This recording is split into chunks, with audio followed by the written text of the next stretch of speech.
Ryan, talk about your serve tonight. It was a pretty nice night from you. It sounds like 27 aces.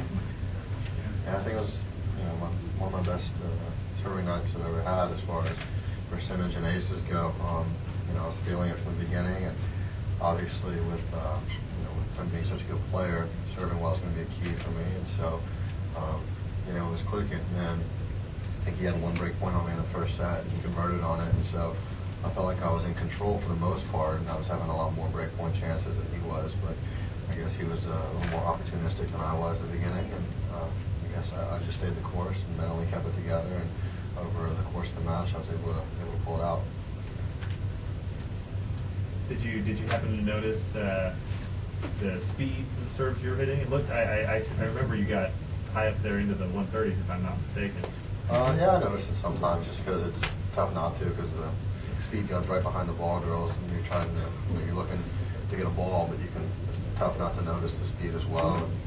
And sometimes I can get up there on the gun. How are you feeling after making the big trip over here? Jet lag? You feeling like you've adjusted?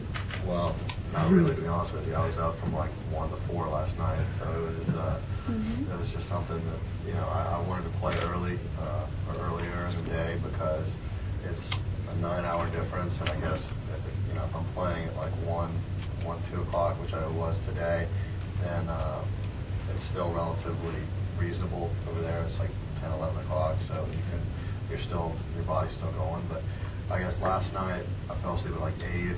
I woke up at 1. I was back to sleep from 4 to like 8. So I had a decent amount of sleep. It just wasn't at the right time. So I felt actually okay. And I guess being up from 8 until I guess whenever I get back tonight, I'm going to be on finally a decent pattern. So that'll help me. Get back in the swing of things. Exactly. The first night was rough. You got back when? I got back Monday, actually. I got back Monday at like 5:30, and I went out straight from the court, straight from the airport, and came and hit with a good friend of mine, Matt Ebden, and he was flying in from Australia, Davis Cup, and so it kind of worked out well for both of us. So on top of the jet lag, how about the change of surfaces? Have you had a hard time with that on top of the jet lag? Yeah, I guess there was a lot of variables coming over to from it was jet lag, altitude, change of surface, change of balls, and on top of that, a really good player. So there was a lot of stuff against me to come into this one, but I trusted myself and just kind of decided I was going to play my game, and I was going to go after my shots like I always do, and I was able to kind of find the range with it, especially with my serve, and that was obviously a big key today, because if I'm serving well, it takes a lot of pressure off of everything else. I know you've been asked about it plenty already, but the Davis Cup experience, what were the emotions like when Marty wins that match and Isner comes in feeling like, oh, well, at least we'll be 1-all, but he goes out and wins that incredible match? What was it like over there to see that? Well, I think that the biggest thing that helped us was Isner didn't have that, at least it's 1-all mentality. The entire time, from Captain Courier to Marty to myself and everybody that was there, we were telling John, look, with this surface, with these balls, with the way the court's playing, you're going to be virtually unbreakable unless you just completely hit the wall in your service game, because the way everything was going, it was just nobody was touching his serve in practice, and so we knew he was going to have a very good chance. And so his plan was to just stay aggressive and go for it, because we knew he was going to be serving well in relatively comfortable holes, and that's what happened. I think that you got a great display of two different things during both matches. Marty showed incredible composure and fight, a lot of heart, even though he wasn't playing at the top of his game. He kept it together mentally, and he played as well as he could for that given day, and he kept it together, and he got the W. And then John just came out, and it was just all fire. It was whatever he did the night before and the whole week before, he probably needs to do just about every week. Was that a miscalculation on their part, do you think, picking that? I think that it's deceiving, because Americans have this reputation for clay courts not being their best surface, but Marty's gotten consistently better over the course of his career. I know that I watched him play 2 tight 5-set matches 2 years ago in Croatia, and that was away in Croatia. He lost both of them 5 in the 5th and 6 in the 5th against Cilic and Karlovic, but they were still pretty gutsy performances, you know. And so he's had some experience over his career, getting better. And with his fitness now where it is, he can play on any surface because he competes well and he's going to make a lot of balls. And John can play on just about any surface too, because the way he serves, it's going to be, you know, the clay is just going to make it bounce higher, and so that's going to be even more difficult from a guy that's coming with 6'10" angle. So it's, I guess people are probably going to still play us on clay, but they're not going to feel as comfortable, I guess, doing it. So it's just something that, you know, everybody from Captain Carrier to Coach Berger to myself and everybody on the team, we were just really ecstatic to have things go the way they did. Where did that court rank the clay courts you played on? It depends. On Monday, it was probably the worst clay court I've ever been on in my life.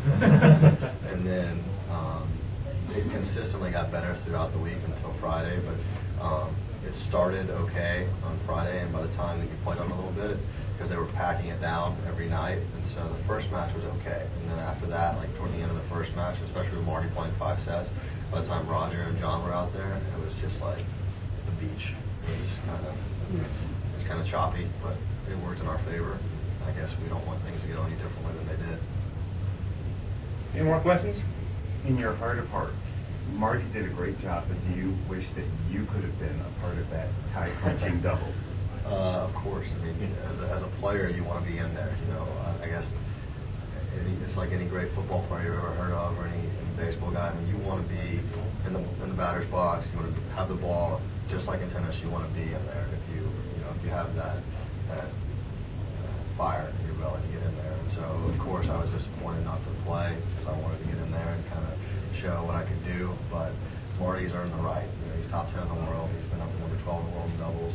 And whenever Captain Carrier said that I wasn't going to be in there, there was no frustration. I was disappointed because I wanted to play, but you obviously respect what Marty's accomplished, and you respect Captain's opinion. And so his, obviously whatever he thought was going to work did exactly what we wouldn't change anything. He made all the right calls.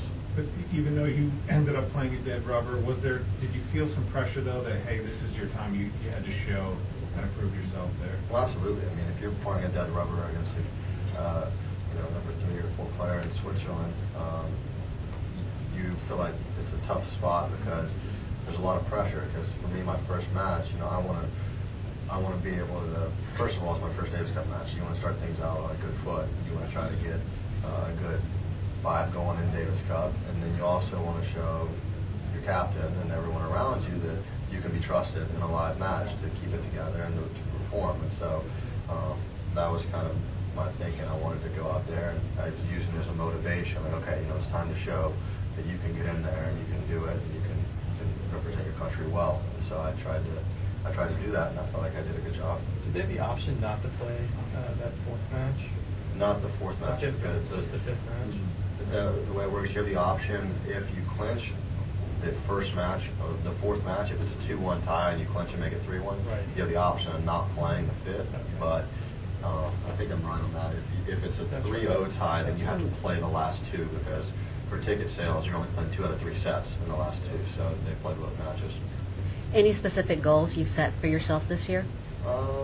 Well, from a game and my transition into being a better player, I don't want to lose any matches because of my mental side of things. I want to try to keep it together and be as professional and focused as possible. So that's a big goal for me.